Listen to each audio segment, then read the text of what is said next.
Salut à personne et bienvenue dans cette nouvelle vidéo. Et on va voir aujourd'hui pourquoi pourquoi la 3D existe dans le cinéma. Comme d'hab, générique.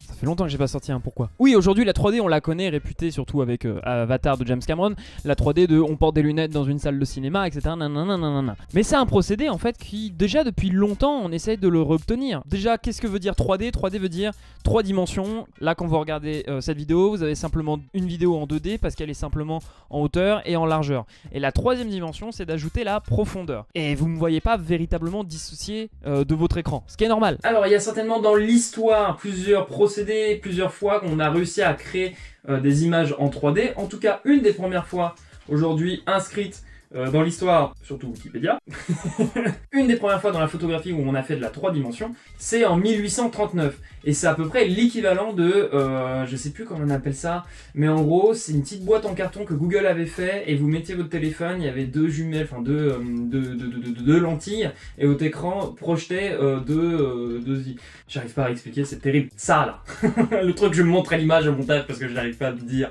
Et peu de temps après ça, en 1858, il y a un physicien français qui va développer l'anaglyphe. L'anaglyphe, c'est aujourd'hui, c'est ce qu'on retrouve lorsque vous portez des lunettes avec une face rouge et une face bleue, qu'on va revenir, qui est pas totalement bleue, on va revenir dessus dans pas longtemps. Voilà, voilà une date aussi importante pour la 3D. Maintenant, faisons un petit saut dans le temps et venons à 1915 où c'est la première fois qu'un film va être projeté en 3 dimensions, devant un public, c'est pour The Power of Love. Et puis ça va arriver comme ça petit à petit au cinéma par plusieurs vagues. Alors, déjà en 1950, après il y a 1970, il y a des vagues de 3D qui arrivent au cinéma. Exemple tout bête, Les Dents de la Mer 3 étaient proposées en 3D, alors que c'était bien avant les années 2000, hein, Les Dents de la Mer 3. Même Alfred Hitchcock s'était mis à la 3D. Donc oui, la 3D n'est absolument pas récente. C'est tout de suite, on a envisagé de faire de la 3D, tout de suite. On a voulu le faire, on a senti que c'était un élément important à ajouter dans un film. Ok, mais cela dit, en fait, ça n'a jamais véritablement abouti. Ça a eu peut-être par moments son charme et quelques petits jolis succès, mais en règle générale, la 3D c'est plutôt un échec. Et il y a de nouvel espoir avec l'arrivée du numérique, comme d'habitude de toute façon avec le cinéma. En règle générale, l'arrivée du numérique a bousculé les codes, a bousculé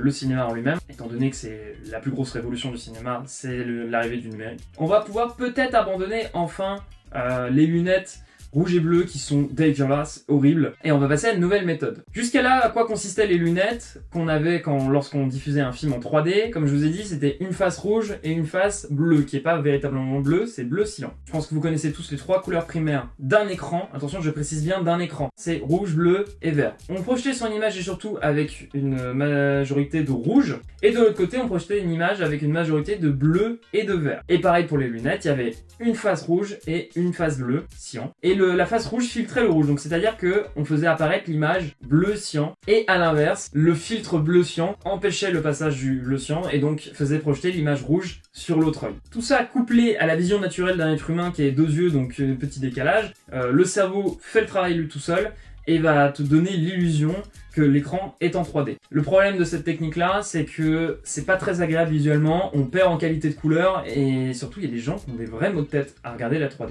Ça, c'était l'ancienne technique. Quelles sont les nouvelles techniques avec l'arrivée de la 3D numérique? Il y en a 2. Il y en a une qui consiste à polariser la lumière. C'est quoi la polarisation? Avec un petit schéma que je vous montre, il y en a une qu'on polarise de manière verticale et une qu'on polarise de manière horizontale. Au lieu de cette fois-ci projeter 2 images de couleurs différentes, on projette exactement la même image mais avec une polarisation différente. Et on vient réobtenir notre 3D avec les lunettes, avec des faces polarisées, justement. Une qui filtre la verticale et l'autre qui filtre l'horizontale. Exactement le même procédé qu'avec le rouge et le bleu, sauf que cette fois-ci, au lieu d'utiliser des couleurs rouge et bleu et donc de dégrader ton image, on polarise la lumière, ce qui fait qu'à l'œil nu, c'est très peu perceptible, voire pas du tout, et notamment pour le grand public. Ça, c'est une des premières technologies qui consiste à, justement, créer de la 3D. Il en existe une seconde, qui est cette fois-ci plus électronique que la précédente, qui consiste à projeter l'image avec beaucoup plus de cadence. On accélère tellement la cadence, on va pouvoir projeter l'image gauche et l'image droite en même temps, quasiment, pour l'œil nu en tout cas. Et cette fois-ci, pour que les lunettes puissent filtrer cette image, la lunette va s'allumer, s'éteindre exactement à la même cadence que ce qui est projeté sur votre écran. Et ça demande que les lunettes soient alimentées parce qu'elles vont être synchronisées avec la télé pour pouvoir couper à la même cadence que la télé. La 3D, ça a toujours été un argument de taille pour immerger le spectateur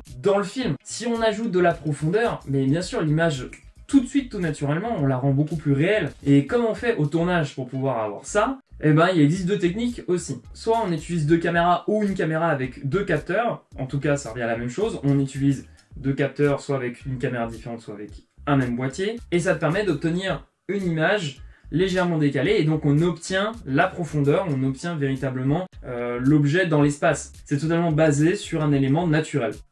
Oh non, ça fait combien de temps que c'est éteint? Je viens de voir que mon truc s'est éteint. Faut changer les piles.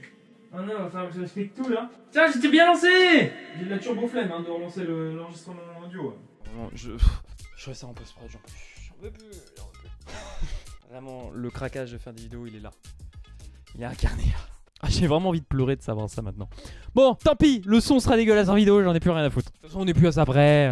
La seconde technique consiste à le faire complètement en post-production. Film qui l'a totalement fait en post-production, qui a été projeté au cinéma en 3D et qui n'a pas du tout été tourné en 3D lors du tournage, c'est par exemple le premier Avengers. Il a absolument pas été fait en 3D sur le tournage et pourtant il a une excellente 3D et on appelle ça une post-conversion, je crois. Mais on doit dire un truc, c'est que la 3D n'a pas autant emballé que ce qui était prévu, surtout à l'arrivée du numérique. Parce que quand Avatar est sorti, ça a été un petit peu le renouveau de la 3D, ça a été vraiment la nouvelle vague de la 3D et surtout on s'est dit mais ça y est, ça va être popularisé, ça va se démocratiser et ça c'était démocratisé. En plus l'arrivée des télés en 3D, tout a été mis en place pour que la 3D se développe et elle s'est pas développée. Et il y a plusieurs raisons à ça. Déjà, la vente des télé 3D n'a pas véritablement convaincu le public. Elles n'ont pas été non plus maintenues très longtemps dans la durée parce que beaucoup de constructeurs ont très vite abandonné la technologie voyant que les ventes n'étaient pas à la hauteur de ce qu'ils espéraient. Surtout que pour visionner surtout des films en 3D, il fallait acheter des Blu-ray 3D. Une époque où le Blu-ray n'était pas non plus le succès tant escompté. Au-delà que les écrans télé n'ont pas été un carton, les écrans de téléphone n'ont absolument pas suivi, ni d'ordinateur. Et là je dis attention,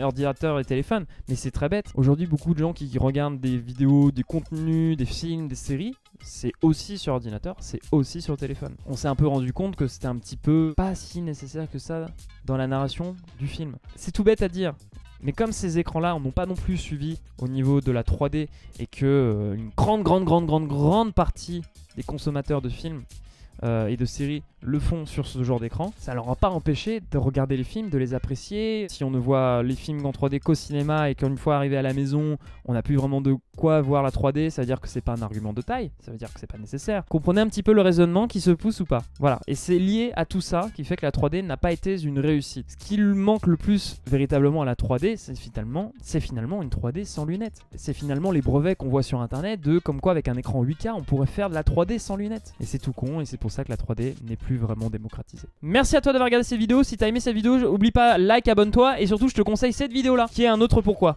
Ciao.